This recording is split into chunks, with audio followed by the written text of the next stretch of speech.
Hello मेरे प्यारे बच्चों, मैं हूं कुलदीप शर्मा आपके साथ केएस इंस्टीट्यूट के लाइव ऐप पर। तो सभी बच्चों को बहुत बहुत धन्यवाद जिन्होंने इतने सारे विशेष, इतने अच्छे अच्छे गिफ्ट्स, इतने अच्छे अच्छे ब्लेसिंग्स आपने मुझे दिए, इतना प्यार मुझे आपने दिखाया नहीं बल्कि इतना आप प्यार मुझे करते हो। मैं सच में बहुत ही ज़्यादा आभारी रहूँगा हमेशा आपका अपने जीवन भर। मैं कभी भी 22 अगस्त 2023 के दिन को कभी नहीं भूल पाऊँगा। मतलब इनक्रेडिबल था ये दिन मेरे लिए, और मतलब वर्ड्स नहीं है मेरे पास, मैं कैसे अपनी खुशी आपके साथ शेयर करूं। तो आज एक 23 अगस्त को मैं ये वीडियो शूट कर रहा हूं मैं। तो आज एक बहुत ही अच्छा दिन दोबारा से आया हमारे सबकी ज़िंदगी में, जिस पर हम सभी को प्राउड होना चाहिए। वो ये है चंद्रयान 3 के सक्सेसफुल से रिलेटेड। चंद्रयान 3 सक्सेसफुली लैंड हो चुका है मून पर। तो इससे पहले 2008 में चंद्रयान 1, उसके बाद 11 ईयर्स बाद 2019 में चंद्रयान 2, दोनों अनसक्सेसफुल रहे। उसके बाद ही जस्ट 4 ईयर्स बाद अब आप देखो चंद्रयान 3 सक्सेसफुल रहा। तो इससे हमें पता चलता है कि देखो सफलता के बाद सफलता का मज़ा कब आता है, असफलताओं के बाद। ये जो असफलताएं होती हैं, ये जो रास्ते में रुकावट होती हैं, ये हमें आगे बढ़ने के लिए ही मोटिवेट करती हैं। अगर हमारे जीवन में असफलताएं ना हो तो हमें सफलता का मज़ा कैसे मिलेगा। तो इन असफलताओं को ही सफलता की सीढ़ी बनाया जाता है, बल्कि ये सफलता की सीढ़ी होती है। जब तक हमें जीवन में असफलता नहीं मिलेगी तो हम सफल कैसे होंगे। अगर हम एक ही बार में सफल हो गए तो हमें असफलता का पता कैसे चलेगा। ठीक है, तो जीवन में हर पड़ाव से गुजरना होता है, संघर्ष से ही हमें सफलता मिलती है। अगर आपके जीवन में संघर्ष नहीं होगा तो आपको सफलता निश्चित रूप से मिलेगी भी नहीं। ठीक है, तो संघर्ष, स्ट्रगल और सक्सेस, मैंने पहले भी बोल चुका हूँ, ये लाइन एक दूसरे के पैरेलल है। आप अगर मेहनत करोगे, स्ट्रगल करोगे, हार्ड वर्क करोगे, सफलता भी साथ के साथ चलेगी और अल्टीमेटली एक दिन आप सफलता पे पहुंच जाओगे। ठीक है, अब मैं जैसे बता रहा था 2008, उसके बाद 11 ईयर्स बाद 2019, देखो 11 ईयर्स का लंबा टाइम लगा। अब उसके बाद गैप देखो जस्ट 3 to 4 ईयर्स, फिर दोबारा से इन्होंने अपने आप को तैयार किया इसरो ने, और आज देखो चंद्रयान 3 सक्सेसफुली रोवर मून पर लैंड हो चुका है। तो प्राउड करो यार, वी आर इंडियंस। इससे हमें ये भी पता चला कि हमारे अंदर किसी भी तरीके से काबिलियत कम नहीं है। दूसरी कंट्रीज़ जो इतने ज़्यादा डेवलप्ड हैं, उनके कंपैरिजन में हमारे यहाँ टैलेंट की भी कोई कमी नहीं है। टैलेंट बहुत ज़्यादा है, लेकिन उस टैलेंट को सही तरीके से एग्जीक्यूट नहीं किया जा रहा। अब जितने भी हमारे आसपास टीचर्स हैं, आप उनकी गाइड, जो वो आपको गाइडेंस प्रोवाइड कर रहे हैं, या जो साइंटिस्ट हैं, आप जो अच्छे अच्छे लोग हैं, आप उनको फॉलो करो, आप रियली सक्सेसफुल हो जाओगे। ठीक है, तो आज प्राउड मोमेंट है, एंजॉय करो यार सब बच्चे। Indians, we are Indians. तो सबसे पहले इसरो को बहुत बहुत धन्यवाद, the congratulations to all the entire team of ISRO, जिसने इस सब को कामयाब बनाया, इसको सक्सेसफुल बनाया। बस यही कहना था मुझे। अब स्टार्ट करते हैं हम अपनी वीडियो। आज हम करेंगे हेलोकेन्स और हेलोरिन्स का lecture number 10। Lecture 10 of haloalkanes and haloarenes. Haloalkanes and हेलोरिन्स।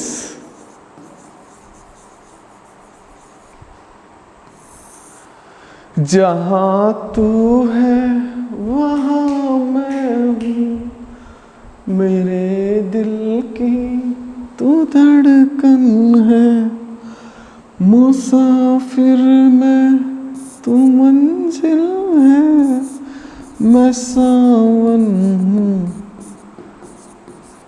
आगे भूल गया भाई मैं, आगे आ गया।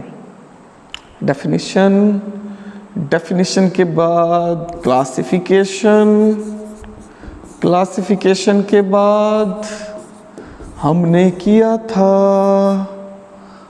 IUPAC नेम्स, IUPAC नेम्स के बाद हमने किया था आइसोमेरिज्म,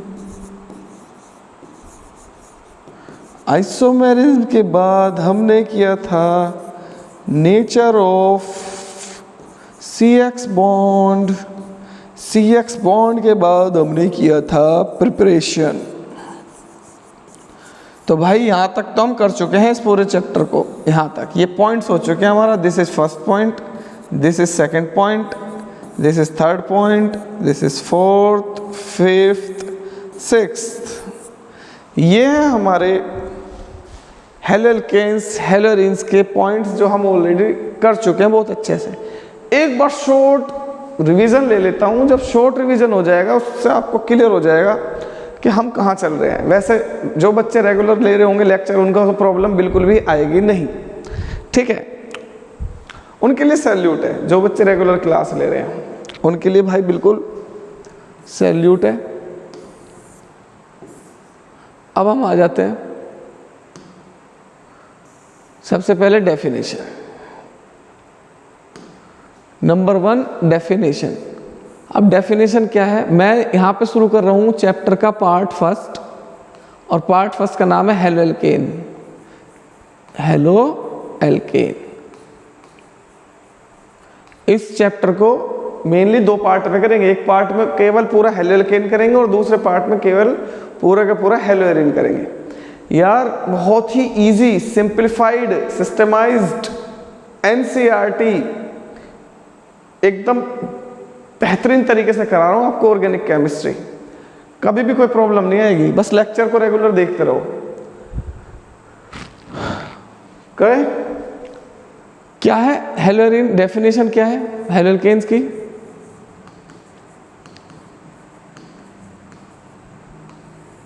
तो हेलोल्केन की डेफिनेशन क्या है कि अगर हेलोजन एटम मतलब X एल्काइल ग्रुप के साथ मतलब R के साथ बॉन्डेड हो तो ये जो कंपाउंड बनेंगे ये हेलोल्केन है।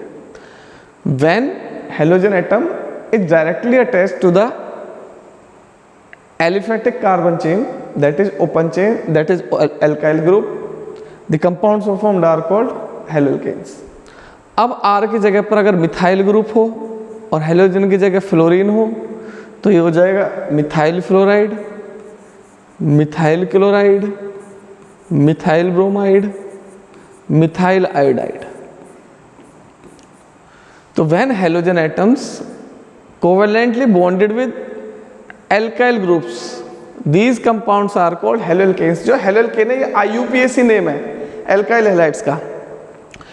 इन्हीं का ही दूसरा नाम है एल्काइल हैलाइड्स।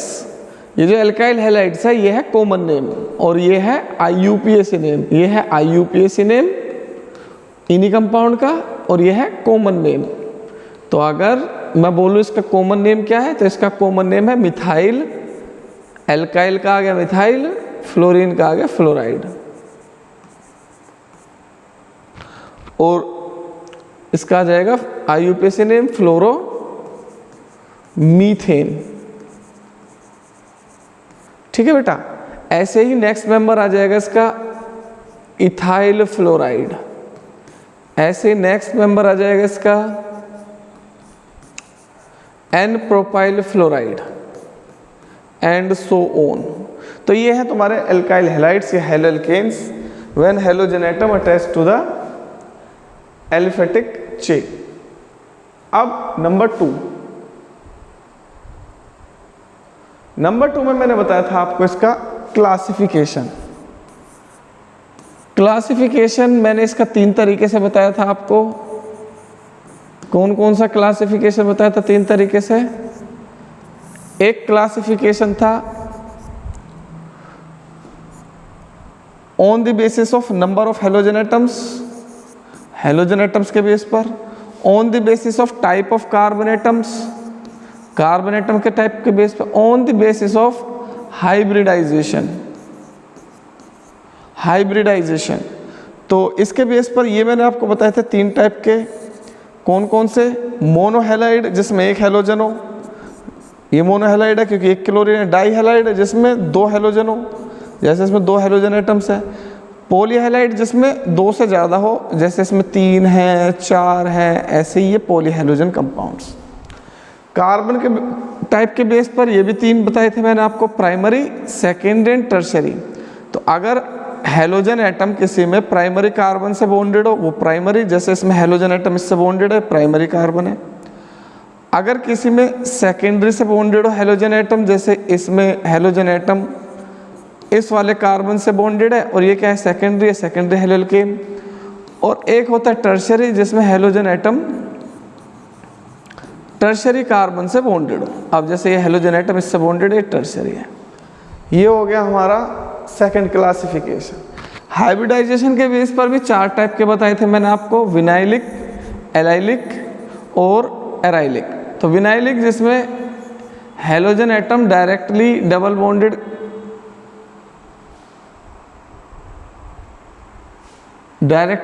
बॉन्डेड कार्बन के साथ अटैच्ड हो, ये हो गया आपका विनाइलिक, विनाइलिक। एलाइलिक कौन सा होता है? जिसमें हेलोजन एटम डबल बॉन्ड वाले नेक्स्ट कार्बन से अटैच्ड हो, ये डबल बॉन्ड से नेक्स्ट है, ये हो जाएगा एलाइलिक। ये होता है sp3 हाइब्रिडाइज, ये sp2 जिसमें बेंजीन रिंग से नेक्स्ट कार्बन पर अटैच्ड हो, ये होता है बेंजाइलिक। और जिसमें हेलोजन एटम बेंजीन रिंग से डायरेक्टली अटैच्ड हो, ये होता है हमारा एराइलिक। तो ये हो गया हमारा क्लासिफिकेशन ऑफ हेलोकेन्स। इसके बाद आ जाते हैं हम नंबर 3 टॉपिक पर। नंबर 3 टॉपिक कौन सा था इसका? 3rd टॉपिक था आइसोमेरिज्म। तो इसमें कौन सी आइसोमेरिज्म होती है? इसमें 2 ही टाइप की मेन आइसोमेरिज्म होती है। एक तो होती है चेन आइसोमेरिज्म। चेन आइसोमेरिज्म वो होते हैं इसमें मोलिकुलर फॉर्मूला सेम हो बट चेन डिफरेंट हो, it is called chain isomerism. दूसरी होती है पोजीशन आइसोमेरिज्म। पोजीशन आइसोमेरिज्म वो होती है जिसमें पोजीशन डिफरेंट हो, मोलिकुलर फॉर्मूला सेम हो। तो अब मैं इन दोनों के एक एक एग्जांपल लेके करा रहा हूँ, फिर आगे चलेंगे। अब देखो जैसे एक फॉर्मूला है C4H10Br, ठीक है। अब इसका एक फॉर्मूला ये बन जाएगा N ब्यूटाइल ब्रोमाइड। देख लो C कार्बन 4 है, इसमें हाइड्रोजन 10 है, ब्रोमीन 1 है। 1 2 3 4 4 3 2 5 2 7 2 9, यह 9 आएगा बेटा, सॉरी इसके लिए।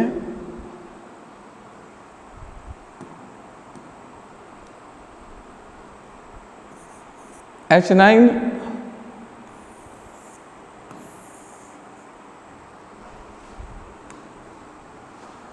Br और एक कंपाउंड है देखो CH3 CH CH3 CH2 Br। ये देखो C4 है, H9 है, Br है। अब देखो दोनों का फॉर्मूला सेम है बट यहाँ पे जो चेन है कार्बन की वो बिल्कुल स्ट्रेट है। अब यहाँ पे जो चेन है कार्बन की स्ट्रेट नहीं है, एक CH3 साइड में आ रहा है, मीन्स ये तो है आइसोब्यूटाइल ब्रोमाइड और ये है N ब्यूटाइल ब्रोमाइड। तो चेन डिफरेंट है तो चेन आइसोमर्स। अब देखो यहाँ पर एक कंपाउंड मैंने ये बनाया, इसका नाम है N ब्यूटाइल ब्रोमाइड। अब दूसरा कंपाउंड मैंने ये बनाया सेकेंडरी ब्यूटाइल ब्रोमाइड। तो ये दोनों है पोजिशनल आइसोमर्स। इसका नाम है 1 ब्रोमोब्यूटेन और इसका नाम है 2 ब्रोमोब्यूटेन। ये दोनों पोजिशनल आइसोमर्स हैं, ये दोनों चेन आइसोमर्स हैं। चेन डिफरेंट है तो चेन आइसोमेरिज्म, यहाँ पोजिशन डिफरेंट है तो पोजिशन आइसोमेरिज्म। तो ये 2 टाइप की आइसोमेरिज्म होती है, हेलोएल्केन्स और हेलोएरिन्स। Topic number 4 IUPAC names. IUPAC nomenclature या IUPAC नेम्स। तो इसमें क्या काम करना होता है आपको? F, Cl, Br और I, इनका नाम लिखना होता है आपको। जैसे F का नाम लिखोगे आप फ्लोरो, Cl का नाम लिखोगे क्लोरो, Br का नाम लिखोगे ब्रोमो और I का नाम लिखोगे आइडो, और ये किस में लिखोगे एज अ प्रीफिक्स, जैसे कि CH3 CH Cl CH Cl CH3, एक ये कंपाउंड है, एक ये हो जाएगा।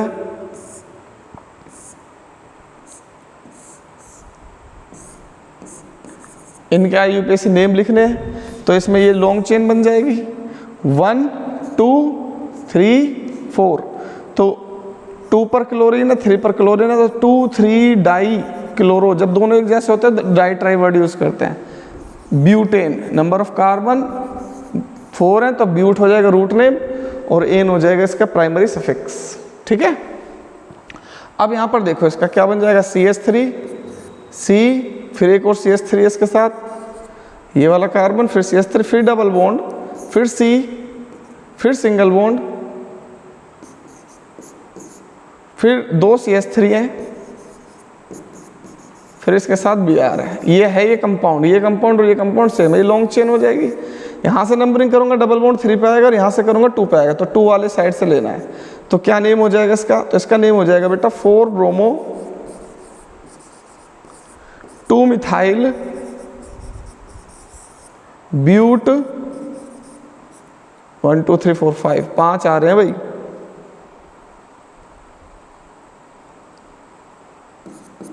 पेंट 2 इन, ये इसका नाम हो जाएगा। तो ये हो गया हमारे IUPAC नेम। उसके बाद मैं करा रहा था नंबर 5 पर nature of CX bond, carbon halogen bond. तो कार्बन के साथ अगर कोई भी हेलोजन एटम बॉन्डेड है, तो हेलोजन एटम जैसे मान लो कि क्लोरीन बॉन्डेड है, तो chlorine is much more electronegative than carbon, तो शेड पेयर ऑफ इलेक्ट्रॉन को क्लोरीन अपनी तरफ शिफ्ट कर लेगा, तो इस पर आ जाएगा पार्शियल नेगेटिव चार्ज। पार्शियल का मतलब थोड़ा सा नेगेटिव चार्ज आएगा, पूरा नहीं आएगा।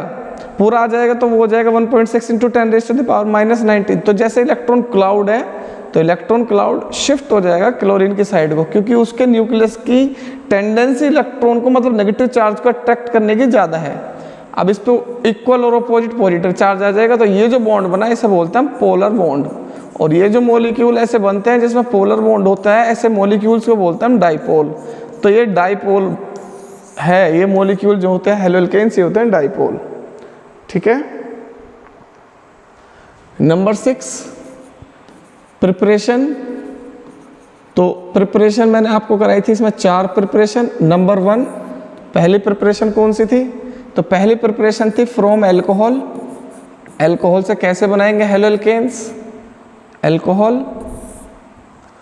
दूसरी थी फ्रॉम एल्केन, तीसरी फ्रॉम एल्कीन, और 4th हेलोजन एक्सचेंज। तो एल्कोहल से बताता हूँ, तो एल्कोहल से ले लेते हैं। जैसे मान लो एल्कोहल की रिएक्शन कराऊंगा मैं HCl या HX से, तो HCl से कराऊंगा तो ZnCl2 के प्रेजेंस में रिएक्शन होगी, और ये बन जाएगा H2O, और ये Cl इसके साथ आ जाएगा, तो ये बन जाएगा CH3 CH2 Cl plus H2O। ठीक है, अगर आपको करानी हो HBr के साथ तो ब्रोमाइड बन जाएगा, लेकिन यहाँ पर यूज़ करेंगे हम H2SO4। अगर आपको आयोडाइड बनाना हो तो यहाँ फॉस्फोरिक एसिड यूज़ करना पड़ेगा H3PO4। तो ये हो जाएगी हमारी रिएक्शन, ये कंप्लीट करनी है आपको। यहाँ पे आ जाएगा CH3 CH2OH, और यहाँ आ जाएगा CH3 CH2OH। कंप्लीट करना बाप। सेकंड है अल्कोहल की रिएक्शन फॉस्फोरस हैलाइड के साथ।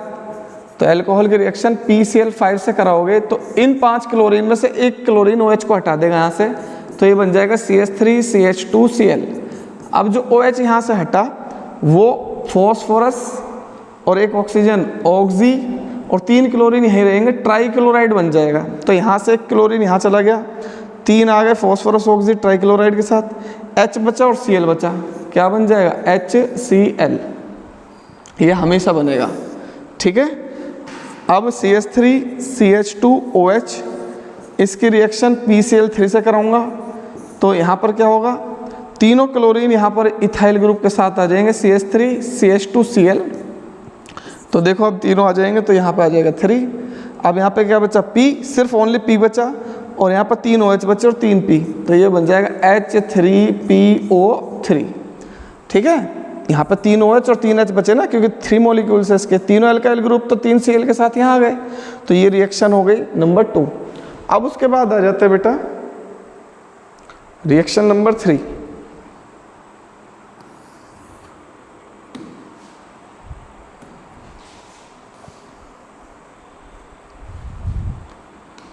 रिएक्शन नंबर 3, रिएक्शन नंबर 3 कौन सी है? फ्रॉम फॉस्फोरस हैलाइड हो गई, फ्रॉम थायोनाइल क्लोराइड, तो CH3 CH2 OH, इसके रिएक्शन कर दो SOCl2 से, यह है थायोनाइल क्लोराइड, और थायोनाइल क्लोराइड के साथ ये बन जाएगा CH3 CH2, एक Cl निकल के OH को हटा देगा यहाँ से, तो ये आ जाएगा CH3 CH2Cl।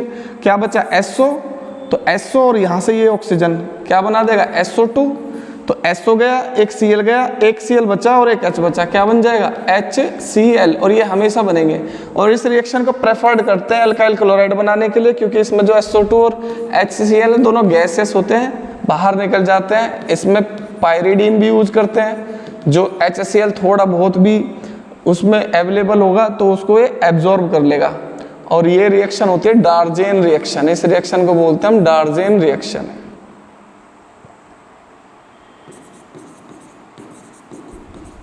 चलो बेटा, उसके बाद आ जाते हैं नंबर 2, फ्रॉम एल्केन, तो एल्केन का डायरेक्ट हेलोजनेशन करा दो, जैसे कि CH4 का डायरेक्ट हेलोजनेशन कराएंगे सनलाइट के प्रेजेंस में, तो एल्केन बन जाएंगे CH3Cl, बट इसमें डाई हैलाइड भी बन जाएगा, इसमें ट्राई हैलाइड भी बन जाएगा, टेट्रा हैलाइड भी बन जाएगा, तो मिक्सचर बन जाएगा, और इनको सेपरेट करना होगा difficult, so this reaction is not preferred to prepare haloalkanes.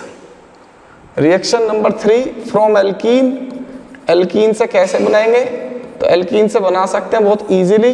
तो एल्कीन होता है हमारा double bond CH2 plus HBr से रिएक्शन कर दो, तो एक हाइड्रोजन का एडिशन एक कार्बन पे हो जाएगा CH3, दूसरे पर एडिशन हो जाएगा ब्रोमीन का, ये बन गया। बट दिक्कत जब आती है जब हमारे पास एल्कीन हो अनसिमेट्रिकल, तो अनसिमेट्रिकल के केस में अगर हम एडिशन कराएंगे तो नेगेटिव चार्ज वहां आ जाएगा जहाँ हाइड्रोजन कम है, इसे बोलते हैं मार्कोनिकोव रूल, और जो ये प्रोडक्ट बन रहा है इसे बोलते हैं मार्कोनिकोव प्रोडक्ट। अब अगर यही reaction, same reaction Markovnikov reaction वाली, बिल्कुल मतलब अनसिमेट्रिकल एल्कीन वाली, हम पेरोक्साइड के प्रेजेंस में कराएं तो पेरोक्साइड इफेक्ट शो करता है, और ये रिएक्शन मार्कोनिकोव के एंटी चलती है, इसे खेराश इफेक्ट भी बोलते हैं। अब Br वहां जाएगा जहाँ हाइड्रोजन ज्यादा है, तो प्रोडक्ट बन जाएगा primary halide CH3 CH2Cl Br, sorry. अब आ जाते हैं नंबर 4 और last, from halogen exchange reaction, halogen exchange reaction. तो हेलोजन एक्सचेंज रिएक्शन क्या होती है कि अगर आपके पास कोई भी हैलाइड है, जैसे CH3Cl, CH3 CH2Br, तो इनमें अगर आपको बनाना हो फ्लोराइड या आयोडाइड, तो एक में यूज करते हैं हम फिंकेल्स्टाइन रिएक्शन और एक में यूज करते हैं हम स्वार्ट्ज रिएक्शन। तो पहले ले लेते हैं हम स्वार्ट्ज रिएक्शन, स्वार्ट्ज रिएक्शन, और दूसरी है फिंकेल्स्टाइन रिएक्शन। तो स्वार्ट्ज रिएक्शन में फ्लोराइड बनाते हैं, जैसे कि मेटल फ्लोराइड्स के साथ ट्रीट कराऊंगा, तो फ्लोराइड हटा देगा, एक्सचेंज कर देगा यहाँ से Cl को, तो ये बन जाएगा CH3F प्लस AgCl। तो इसमें यूज करते हैं sodium iodide with acetone, acetone use करते हैं टू प्रेसिपिटेट सोडियम क्लोराइड या ब्रोमाइड, मतलब सोडियम हैलाइड CH3CH2I प्लस। देखो यहाँ पर क्या है, इथाइल ग्रुप, तो यहाँ पे आ जाएगा इथाइल, यहाँ कौन है मिथाइल, तो यहाँ आ जाएगा मिथाइल। तो मतलब बिल्कुल सिंपल होती है रिएक्शन, बहुत ही अच्छे से समझ में आ जाएगी ऑर्गेनिक केमिस्ट्री आपको। ये तो मैं आपसे वादा कर रहा हूँ कि ऑर्गेनिक केमिस्ट्री सिखा के भेजूंगा, कोई भी कभी भी कोई प्रॉब्लम नहीं आएगी ऑर्गेनिक केमिस्ट्री में। चैलेंज है मेरा, प्रॉमिस है आपसे। अब तो 32 मार्क्स की हो गई, पहले 35 की आती थी। चलो परसेंटेज लिख देता हूँ, 100% मार्क्स आएंगे आपके। जितने नंबर के क्वेश्चंस एग्जाम में होंगे सारे अटेम्प्ट करोगे, एक भी क्वेश्चन नहीं रह सकता, ठीक है। आज का हमारा टॉपिक है वो है टॉपिक नंबर 7 है शायद, और ये लेक्चर नंबर 10 है फिजिकल प्रॉपर्टीज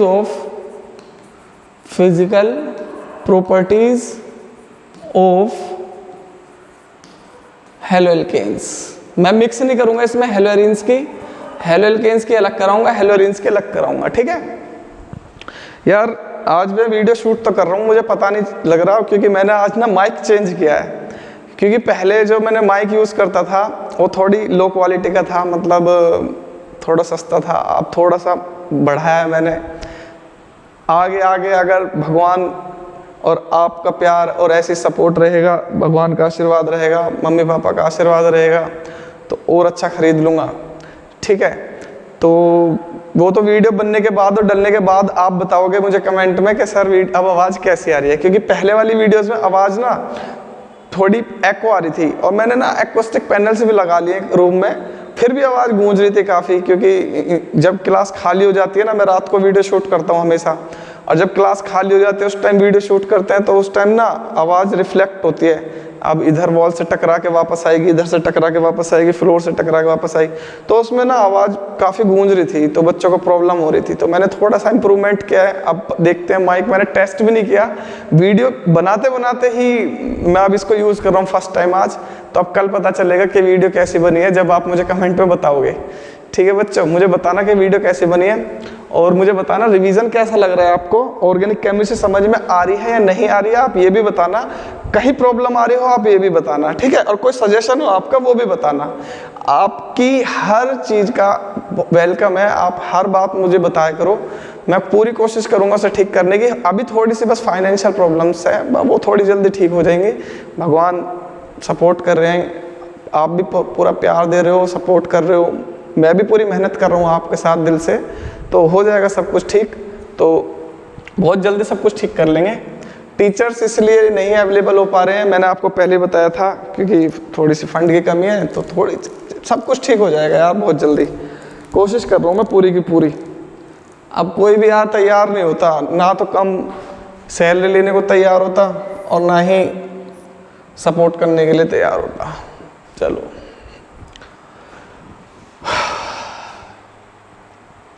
कोई इतना भी नहीं सोचता कि उन्हें बनी बनाई कंपनी, बना बनाया प्लेटफॉर्म मिला हुआ है डिजिटल बोर्ड पर पढ़ाने के लिए, मतलब एक तैयार चैनल मिला हुआ है।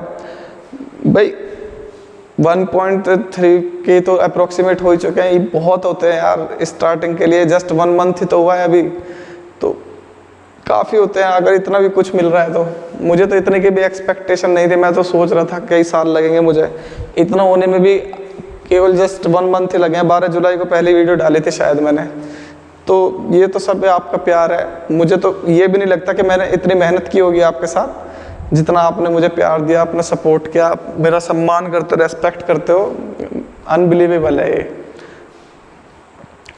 आज यार एक 2-4 तो मैं वो सुनाता हूँ, मोटिवेशनल कोट्स सुनाता हूँ, मैंने ढूंढ के रखे हैं आपके लिए अच्छे से। ये मेरी मम्मी का फ़ोन है, मेरे पे तो एक ही है जिससे वीडियो बन रही है। इससे पहले एक था, मैंने डिजिटल बोर्ड लिया, और डिजिटल बोर्ड लेते मेरा जो फ़ोन था वो ख़राब हो गया, अभी दूसरा लेना पड़ा जिससे वीडियो बन रही है। देख लो ऐसा होता है।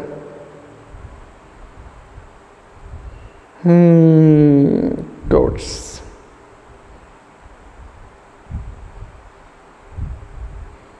जो मुझे अच्छी लगेगी वो सुनाऊंगा, ठीक है। ऐसा तो बहुत सारी है।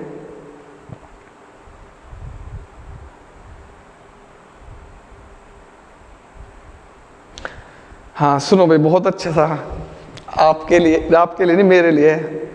ये जो मुझे प्रॉब्लम्स आ रही हैं, ये देखो कितने, क्या मैं इनके बारे में सोचता हूँ।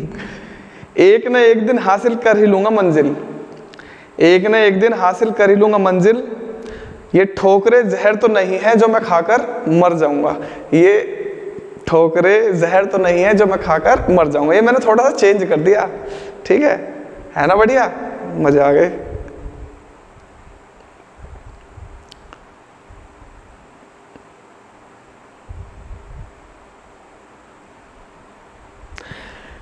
जिनमें अकेले चलने के हौसले होते हैं, उनके पीछे एक दिन काफिले होते हैं। ये मैं अकेला ही चल रहा हूँ इसका मतलब काफी लोग होंगे।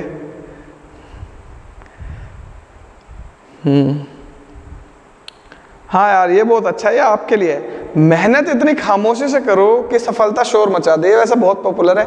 और आप ना बहुत मेहनत करो, इतनी मेहनत करो कि जब आप आज से 6 महीने बाद आपका रिजल्ट आए सीबीएसई का, सीबीएसई टॉपर, डिस्ट्रिक्ट टॉपर, सब जगह आपके फोटो लगे हों, जो भी देखें और उसकी बेटी है ये, उसका बेटा ये। जैसे कि हमारे यहाँ पर जब भी कोई टॉपर आता है मैं उसके सारे में पोस्टर लगवाता हूँ, तो वैसे मैं अपना भी लगवाता हूँ साथ में लेकिन बड़ा फोटो तो मैं बच्चों के लगवाता हूँ, अपना तो छोटा सा लगवा देता हूँ भाई।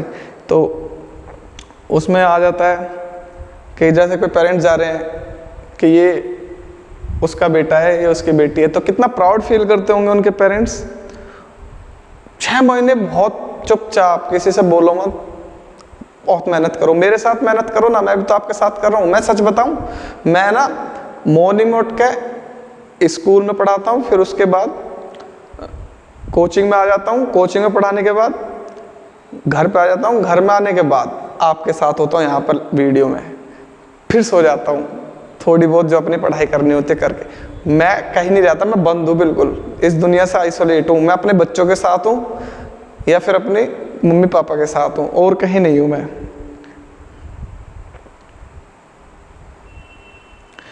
जिंदगी को सफल बनाने के लिए, जिंदगी को सफल बनाने के लिए बातों से नहीं रातों से लड़ना पड़ता है। तो कुछ होते हैं ना जो बात फेंकते रहते हैं, मैं ये कर दूंगा, मैं वो कर दूंगा, होते हैं लड़के ज्यादा होते हैं नलायक, ढक्कन होते हैं 1 नंबर के। ऐसे ही एक पढ़ता लिखता तो कुछ है नहीं, 0 नंबर आने चाहिए उसके टेस्ट में, उसके नंबर 20 में से आ रहे हैं 18। मैं कह रहा हूँ बेटा इतने कैसे आ गए, तो चिढ़ गए, सर हमने तो मेहनत की है। मेहनत की है तो ना, अगली बार फिर टेस्ट लिया, उसे अलग बिठा दिया, 20 में से आ रहे हैं 2 नंबर। अब कहाँ गई तुम्हारी मेहनत? नालायक, बदतमीज, पागल समझते टीचर को। पहले तो ऐसा कर रहा था, नंबर ला के 2 लगे कान पे, चुप हो गया। मेरे सामने फालतू नहीं बोलते, पिटोगे नहीं तो। संघर्ष इंसान को मजबूत बनाता है, ये बात बिल्कुल सच है। संघर्ष इंसान को मजबूत बनाता है, फिर चाहे वो कितना भी कमजोर क्यों ना हो। यार ये बिल्कुल सच है। मैं बहुत ही ज़्यादा इमोशनल, बहुत ही ज़्यादा, मतलब फिजिकली वीक नहीं यार, फिजिकली तो बहुत स्ट्रॉन्ग हूँ शुरू से, मतलब मेंटली वीक बोल सकते हो आप। मैं बहुत ज़्यादा दिल पे लेता था बातों को कि इसने ऐसा कह दिया, वैसा कह दिया। लेकिन जैसे जैसे ज़िंदगी में संघर्ष आता गया, उसने मुझे काफ़ी कुछ सिखाया, काफ़ी कुछ मैं सीखा हूँ, चेंजेस आए हैं मेरे अंदर। तो ये मैं खुद अपने एक्सपीरियंस से बता रहा हूँ, संघर्ष इंसान को मजबूत बनाता है। बहुत टूटा हूँ यार ज़िंदगी में, बहुत लोग ऐसे भी मिले जिन्होंने मुझे बहुत सपोर्ट करा, बहुत प्यार करा, बहुत साथ दिया। कुछ लोगों ने तोड़ा भी है भरोसा, उनके नाम तो मैं ले नहीं सकता यहाँ पर, क्योंकि वो देख रहे होंगे मेरी वीडियो को ज़रूर, और ये सोच रहे होंगे कि मैंने ऐसा क्यों किया, और वो सोचेंगे।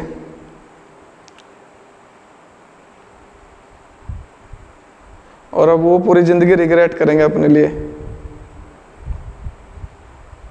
शुरुआत करने के लिए महान होने की ज़रूरत नहीं है, लेकिन महान होने के लिए शुरुआत होनी ज़रूरी है। ये बात बिल्कुल सच है। अगर आप किसी भी चीज़ की शुरुआत कर रहे हो तो ज़रूरी नहीं है कि आप महान हो, लेकिन जब आप शुरुआत करोगे तो डेफिनेटली आप महान बन जाओगे। यार आज भी कुछ नहीं बिगड़ा, अगर आप आज से ही शुरुआत करते हो, अब से ही शुरुआत करते हो, डेडिकेटेड होकर रेगुलर मेरे लेक्चर लेते हो, तो यार गारंटी मैं ले रहा हूँ केमिस्ट्री की, और मैं आने वाले टाइम में प्रॉमिस कर रहा हूँ आपसे, हर सब्जेक्ट की वीडियो यूट्यूब पर एक एक लेक्चर, एक एक point with NEET JEE content, with 12th content आपको सारा मिलेगा A to Z, और वो भी फ्री ऑफ कॉस्ट। अभी तो थोड़ी सी प्रॉब्लम हो रही है, तो मैं जो मेहनत कर रहा हूँ वो इतनी सफिशिएंट नहीं है, मैं मान रहा हूँ इस बात को। जैसे यहाँ पे बायोलॉजी का टीचर होना चाहिए या फिजिक्स का टीचर होना चाहिए, अब टीचर तो मेरे पास हैं, लेकिन जो आपको मैं क्वालिटी देना चाहता हूँ वो क्वालिटी नहीं मिल पा रही है। ठीक है, तो हो जाएगा यार धीरे धीरे, भरोसा रखो मुझ पर, मैं सब करूँगा आपके लिए। तो फिजिकल प्रॉपर्टीज में आ जाते हैं भाई। तो फिजिकल प्रॉपर्टी बहुत इंपॉर्टेंट है इसकी, इस पे आता है जरूर एक क्वेश्चन जरूर आता है इस पे क्वेश्चन 100%, ठीक है, इसलिए करा रहा हूँ। अब देखो सबसे पहला पॉइंट तो ये कि इसकी फिजिकल स्टेट क्या है। फिजिकल स्टेट वो पूछेगा नहीं, फिर भी मैं आपको बता रहा हूँ, ठीक है। तो ये याद रखना, जो लोअर हेलोएल्केन्स है, लोअर, तो लोअर हेलोएल्केन्स मतलब स्टार्टिंग के लोअर हेलोएल्केन्स होते हैं गैस, जैसे मिथाइल क्लोराइड, ठीक है, methyl bromide, methyl iodide, starting के होते हैं गैस। 1 2 3 मेंबर्स होते हैं गैस, क्योंकि इनका मोलर मास होता है कम। अब जैसे जैसे मोलर मास बढ़ेगा तो हायर मेंबर्स, कुछ मेंबर्स तक हो जाएंगे वे लिक्विड, और फिर और हायर मेंबर्स हो जाएंगे सॉलिड्स। तो हायर मेंबर्स होते हैं लिक्विड और सॉलिड। तो ये इनकी फिजिकल स्टेट है। तो जनरल फिजिकल स्टेट है लोअर मेंबर्स की गैस, और फिर हो जाती है वे थोड़े से मोलर मास इंक्रीज होगा, van der Waals force of attraction increase होगा वहां पर, तो उसके बाद हो जाएंगे लिक्विड्स, और ज्यादा फोर्स ऑफ अट्रैक्शन होगा, मोलर मास ज्यादा होगा, तो फिर हो जाएंगे वो सॉलिड्स, ठीक है। Number 2 colour. कलर कैसा होता है भाई इनका? तो हेलोएल्केन्स होते हैं colourless. Haloalkanes are colourless. Colourless है, इनका कोई कलर नहीं होता। But bromide and iodides, bromide and iodine मतलब जिसमें ब्रोमीन है और जिसमें आयोडीन है, शो कलर शो करेंगे ब्रोमाइड और आयोडाइड्स व्हेन, या show colour in the presence of light, in the presence of light. तो लाइट के प्रेजेंस में ब्रोमाइड और आयोडाइड कलर शो करेंगे, अदरवाइज सारे हेलोएल्केन्स होते हैं कलरलेस। पर लाइट के प्रेजेंस में ब्रोमाइड और आयोडाइड कलर शो करेंगे, क्लोराइड और फ्लोराइड तो जब भी नहीं करेंगे। ये बात याद रखना, ब्रोमाइड और आयोडाइड कलर शो करेंगे। ये हो गया इसका second point. Third point, order.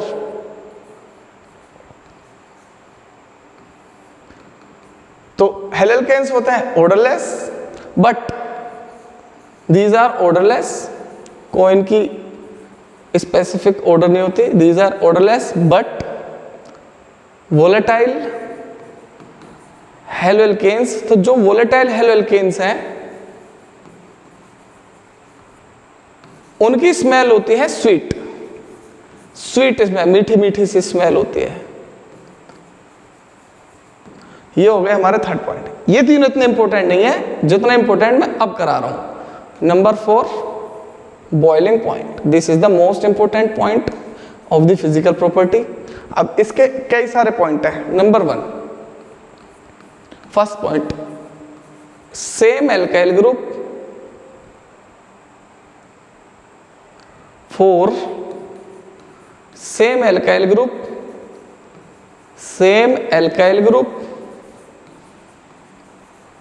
but different halogen atom, different halogen atoms। तो अगर एल्काइल ग्रुप सेम होगा और हेलोजन एटम डिफरेंट होगा तो क्या होगा? तो as the size of halogen atom increases,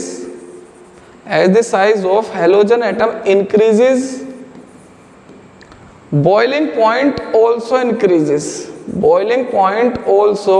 increases। तो देखो जैसे यहां पर मेरे पास है CH3F, दूसरा है CH3Cl, तीसरा है CH3Br और चौथा है कंपाउंड CH3I। तो सबसे जो छोटा साइज होता है वो फ्लोरीन का ही होता है, और अप टू डाउन आएंगे तो साइज बढ़ता चला जाएगा। तो फ्लोरीन के बाद क्लोरीन, फिर ब्रोमीन, फिर आयोडीन, ये साइज का ऑर्डर है। तो ऐसे ही मिथाइल फ्लोराइड से बड़ा साइज होगा क्लोराइड का, फिर ब्रोमाइड का, फिर आयोडाइड का। तो ये बॉइलिंग पॉइंट का भी ऑर्डर है। तो जैसे जैसे साइज बढ़ेगा और एल्काइल ग्रुप सब में सेम होगा, वैसे वैसे बॉइलिंग पॉइंट भी इनका बढ़ जाएगा। ठीक है।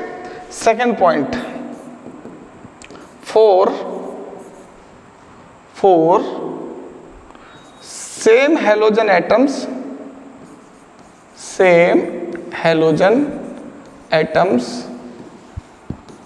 But different alkyl groups. अगर इस बार हेलोजन एटम सेम कर दो और एल्काइल ग्रुप्स डिफरेंट कर दो तो क्या होगा?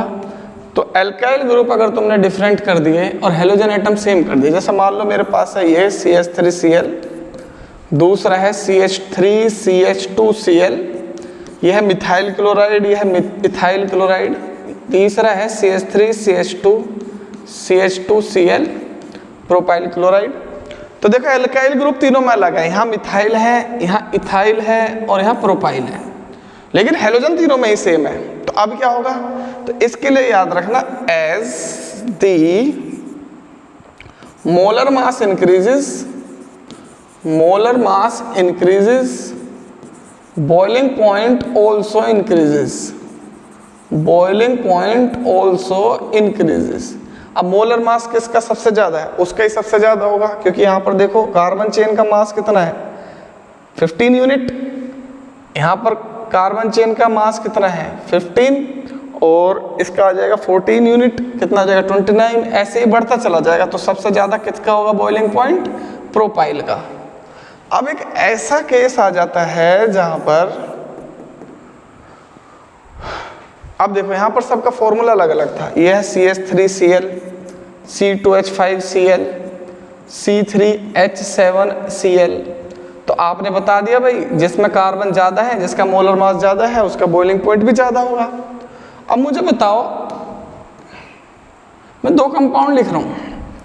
एक कंपाउंड है ये, उसका फॉर्मूला है C4H9Cl, और इससे ये बन रहा है CH3CH2CH2CH2Cl ब्यूटाइल क्लोराइड। एक ये बन रहा है CH3CH2CHCl और एक ये बन रहा है CH3CH3CH3Cl। ये तीन कंपाउंड है, तीनों का फॉर्मूला यही है C4H9Cl, तीनों का।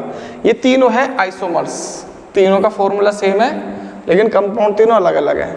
तो जब तीनों में हेलोजन एटम भी सेम है, देखो हेलोजन एटम तीनों में क्लोरीन है, तीनों में जो एल्काइल ग्रुप है वो भी सेम है। भाई यहाँ भी ब्यूटाइल है, यहाँ भी ब्यूटाइल है और यहाँ भी ब्यूटाइल है। बस ये एन ब्यूटाइल है, ये आइसो ब्यूटाइल है, सॉरी सेकेंडरी ब्यूटाइल है, और ये टर्शियरी ब्यूटाइल है।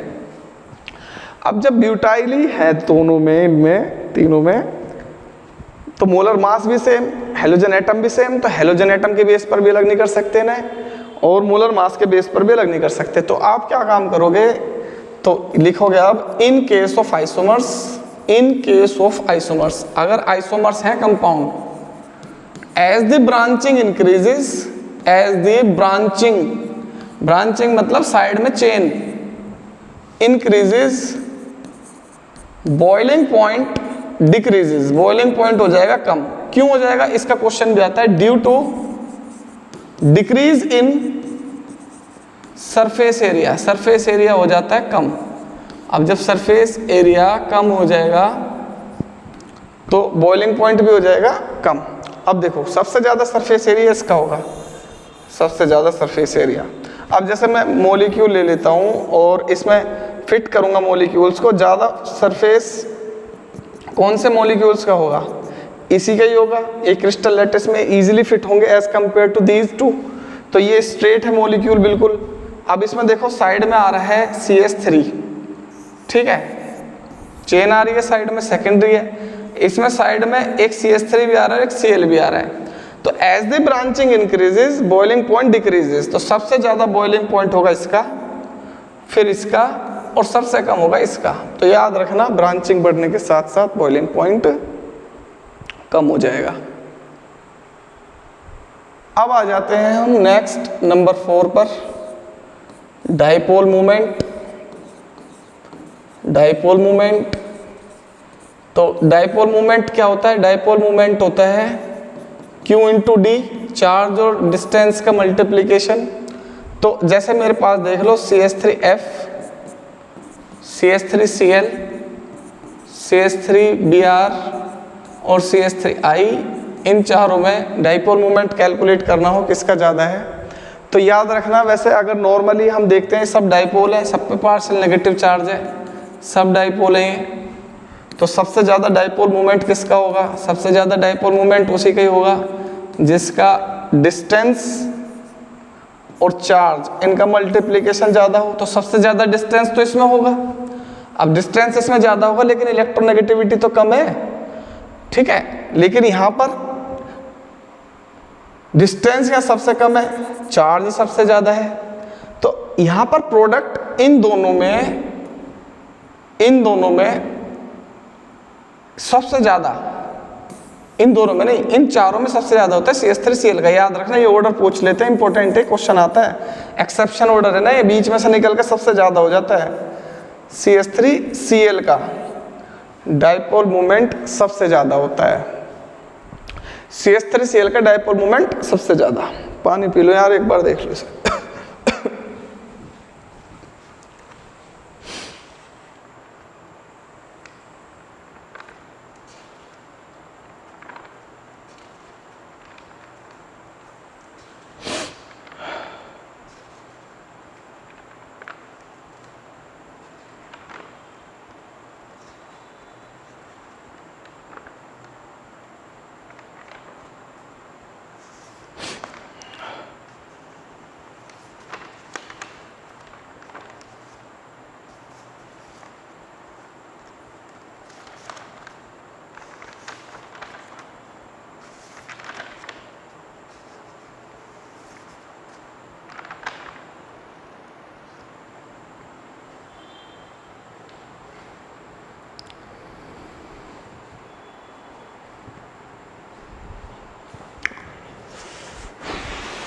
हो गया भाई।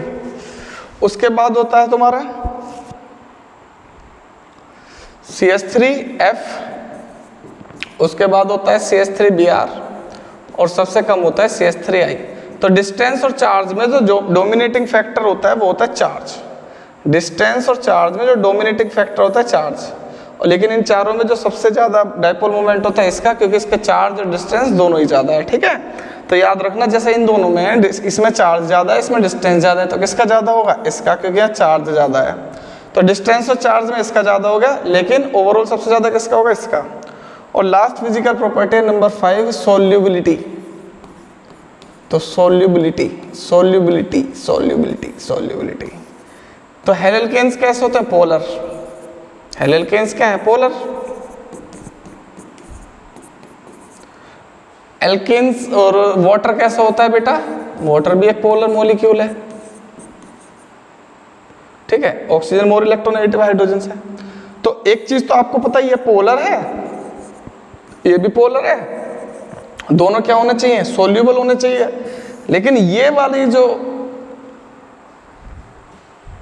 हमारी ट्रिक है, पोलर पोलर में डिसॉल्व होता है, नॉन पोलर में, क्योंकि सेम इंटरमोलिकुलर इंटरेक्शन है, यहाँ पर फॉलो नहीं होता है यार, सब जगह होता है, यहाँ नहीं होता। क्यों नहीं होता, क्योंकि जब इन दोनों को हम मिक्स करते हैं तो ये वाले जो मॉलिक्यूल्स है, जो एनर्जी रिलीज होती है मिक्स करने के बाद, वो हाइड्रोजन बॉन्ड को ब्रेक नहीं कर पाते।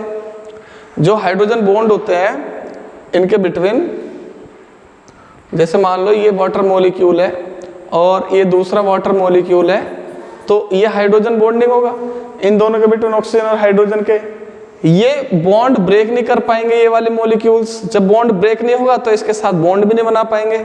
तो याद रखना, haloalkanes are insoluble in water, haloalkanes are insoluble in water. अब हेलोल्केन्स पोलर है पर फिर भी वाटर में इनसोल्यूबल है, तो haloalkanes are polar, so these are polar. Polar है जब भी इनसोल्यूबल है वाटर में, क्यों है, because they do not form, haloalkanes do not form hydrogen bond. जो हाइड्रोजन बॉन्ड बना लेंगे वो वाटर में सोल्यूबल हो जाएंगे, जो नहीं बनाएंगे वो वाटर में सोल्यूबल नहीं होंगे। दे do not form hydrogen bonding with water molecules. तो जो वाटर मॉलिक्यूल्स के साथ हाइड्रोजन बॉन्डिंग नहीं बनाएंगे, अब जैसे CH3Cl है, अगर ये वाटर मॉलिक्यूल्स के साथ हाइड्रोजन बॉन्डिंग बना ले तो ये हो जाएंगे सोल्यूबल, लेकिन ये हाइड्रोजन बॉन्डिंग इनके साथ होती नहीं है। जब हाइड्रोजन बॉन्डिंग नहीं होगी तो भैया ये सोल्यूबल भी नहीं होंगे, ठीक है। तो इनके साथ हाइड्रोजन बॉन्डिंग नहीं होती है। तो आप डायरेक्टली लिखोगे अल्कोहल्स दो polar but insoluble in water because they do not form hydrogen bond. ठीक है बेटा, तो आज हो गया हमारा लेक्चर नंबर 10। कल करेंगे हम लेक्चर नंबर 11 और लेक्चर नंबर 11 में हम करेंगे chemical properties of haloalkanes. Chemical properties of haloalkanes बेटा बहुत ही मजेदार लेक्चर होने वाला है, ये वाला है केमिकल प्रॉपर्टीज ऑफ हेलोल्केन्स। इनके अंदर मैं सिखाऊंगा आपको हेलोल्केन्स कैसे सब्स्टिट्यूशन रिएक्शन करते हैं, कैसे SN1 SN2 रिएक्शन होती है, सब चीज़ सिखाऊंगा बहुत अच्छे से। एक ही वीडियो में सारे के सारी केमिकल प्रॉपर्टीज हो जाएंगी। देन उसके बाद स्टार्ट करेंगे हेलोरीन्स। ऐसे ही जैसा हेलोल्केन खत्म करा है चैप्टर हो जाएगा हमारा खत्म। तो थैंक यू सो मच मेरे प्यारे बच्चों। अगर आपको वीडियो पसंद आए तो यार शेयर कर देना, क्योंकि अभी तो मुझे आपकी बहुत ज़्यादा ज़रूरत है, क्योंकि जिस मकसद के लिए मैं काम कर रहा हूँ उसके लिए ज़्यादा से ज़्यादा लोगों तक ये वीडियो पहुँचनी ज़रूरी है, जिससे कि ज़्यादा से ज़्यादा बच्चे इसका बेनिफिट उठा सकें, इसको एक दूसरे को बता सकें। हाँ, सबसे ज़रूरी बात यह है कि जो मेरे बच्चे जो वीडियो को देखते हैं, जो रेगुलर, ज़्यादातर बच्चे वैसा करते ही हैं, वो यार अपने फ्रेंड सर्कल में, जैसे मान लो दूसरे स्कूल में पढ़ रहे हैं उनके फ्रेंड्स या दूसरे कोचिंग में पढ़ रहे हैं, यार व्हाट्सएप से पर्सनली भेज दिया करो लिंक, व्हाट्सएप से पर्सनली सब्सक्राइब करने के लिए बोल दिया करो, व्हाट्सएप स्टेटस पर लगा दिया करो शेयर दिस लिंक और सब्सक्राइब दिस चैनल। मतलब कोशिश किया करो यार ज़्यादा से ज़्यादा शेयर करने की, जितना आपसे पॉसिबल हो सके। अदरवाइज नहीं करोगे तो भी आपकी मर्जी है, देखो मेरा काम है कहना। तो थैंक यू सो मच बेटा, मिलते हैं हम नेक्स्ट क्लास में।